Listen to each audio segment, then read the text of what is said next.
The last thing my mother said to me was supposed to break my heart. Instead, it gave me the strength to finally walk away. It was 2:17 in the morning, and I was lying alone in a hospital room, staring at the ceiling while the machines beside me quietly beeped. I had been there for 6 days. 6 days of tests. 6 days of fear.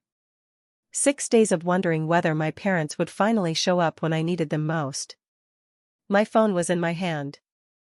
I had already called my mother 12 times. No answer. So I called my father. This time, he picked up. "Dad?" There was silence. Then I heard my mother in the background. "What does she want?" My chest tightened. "Dad, I'm scared," I whispered. "The doctor said I might need another procedure tomorrow. I really need you here." My father sighed. "Not worried. Not frightened. Annoyed. We already told you we're busy." "I know," I said quietly. "But I'm your daughter." That sentence came out weaker than I wanted. For a few seconds, nobody spoke. Then my mother took the phone. Her voice was cold. "We'll come if you're still there." I froze. "What?" "You heard me. If you're still there tomorrow, we'll come." Then the call ended. I stared at my phone. I didn't cry. Not immediately. Because something inside me had gone completely still. For years, I had convinced myself that my parents loved me. Maybe they did. But lying there alone, I finally understood something painful. I was always the one who called first. I was always the one who visited.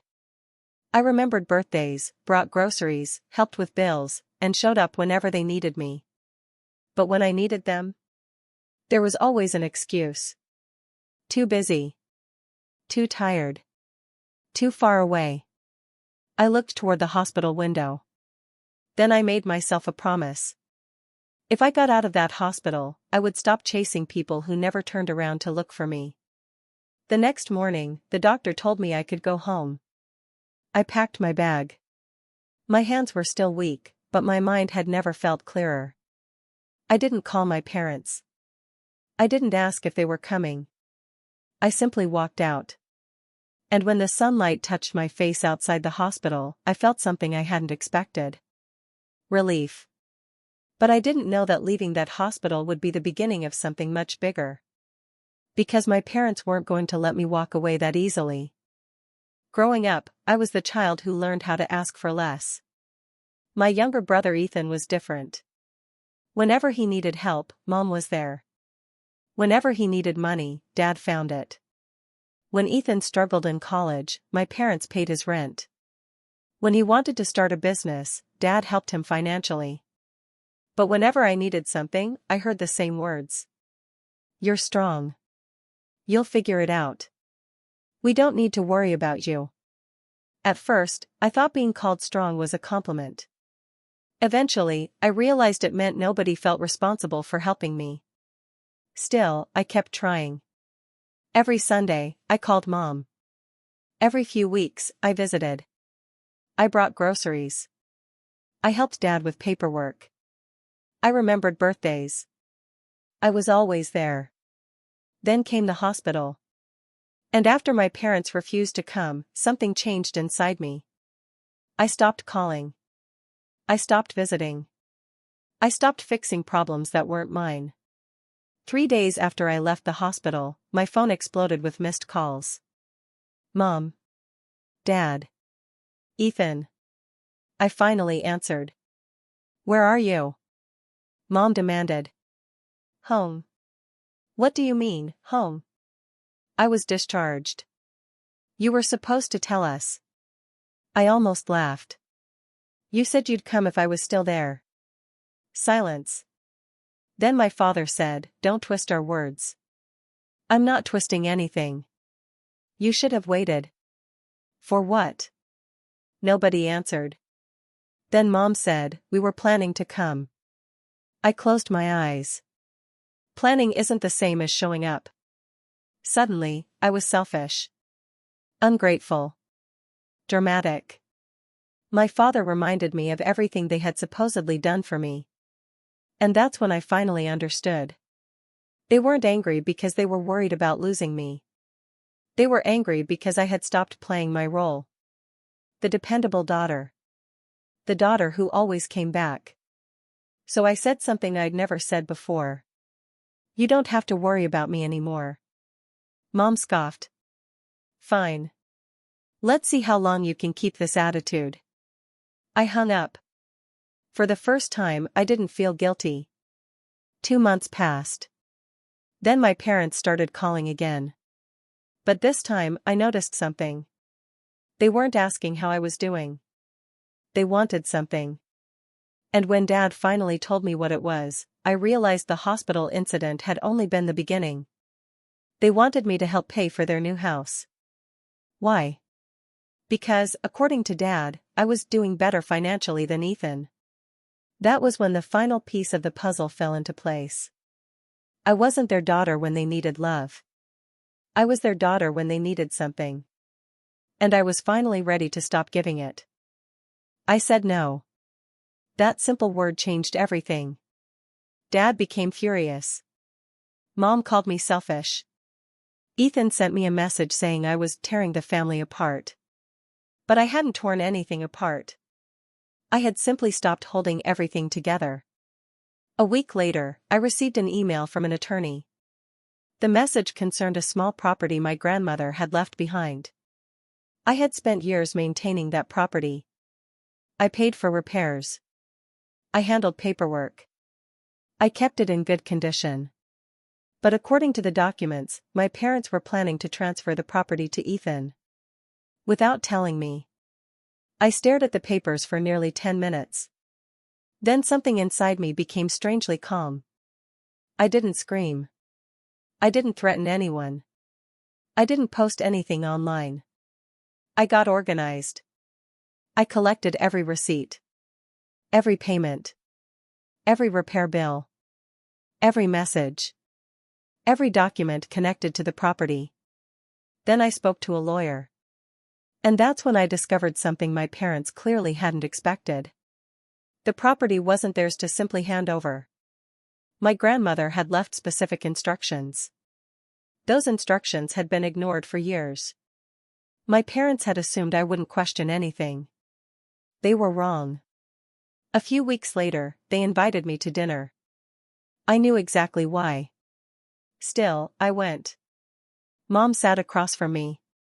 Dad sat beside her. Ethan was there too. The moment I sat down, Dad started. We think you owe this family an apology. I looked at him. For what? For abandoning us. I almost couldn't believe it. Dad, I didn't abandon anyone. Mom interrupted. You walked away from your family. No. I looked at all three of them. You walked away from me first. The room went silent. Then I placed a folder on the table. Dad opened it. His expression changed. Ethan leaned closer. Inside were property records, payment history, legal documents, and a letter from my attorney. Dad looked at me. What is this? The truth. Mom's face went pale. You wanted to give the property to Ethan without telling me, I said. You assumed I'd accept it because I always accepted everything. Ethan pushed the folder away. This is ridiculous. No, Ethan. I looked directly at him. What's ridiculous is that you spent years receiving everything while I spent years earning our parents' attention. Nobody spoke. Then I stood. You don't get to use the word family when it benefits you. I walked toward the door. Behind me, Mom started crying. The old version of me would have turned around. I would have comforted her. I would have apologized. But I didn't. Because I finally understood something. Sometimes protecting your peace feels cruel to people who benefited from your silence. I walked out. And I thought that was the end. I was wrong. Because months later, my parents came back. But this time, they weren't asking for money. They were asking for me. Months passed after that dinner. I heard almost nothing from my parents. And strangely, my life became peaceful. I started spending time with people who actually checked on me. I traveled. I stopped apologizing for having boundaries. I stopped feeling responsible for everyone's happiness. Most importantly, I stopped waiting for my parents. Then one rainy afternoon, someone knocked on my apartment door. I opened it. My mother was standing there. Behind her was my father. For a moment, nobody spoke. Mom looked older. Dad looked tired. But I didn't feel the anger I expected. "We wanted to see you," Mom whispered. I stepped aside. They came in. We sat at my kitchen table. My father looked at me. "You really changed." I smiled faintly. "No. I just stopped pretending." Mom started crying. She told me she was sorry. Not for the property. Not for Ethan. Not for the money. For the hospital. She finally admitted she knew how scared I was. She knew I needed her. And she still chose not to come. That apology hurt more than the original insult. Because it confirmed something I had spent years questioning. I hadn't imagined it. I really had been abandoned when I needed them most. But an apology doesn't automatically rebuild trust. So I told them the truth. "I love you. But I can't go back to being the person who sacrifices herself just to keep this family happy."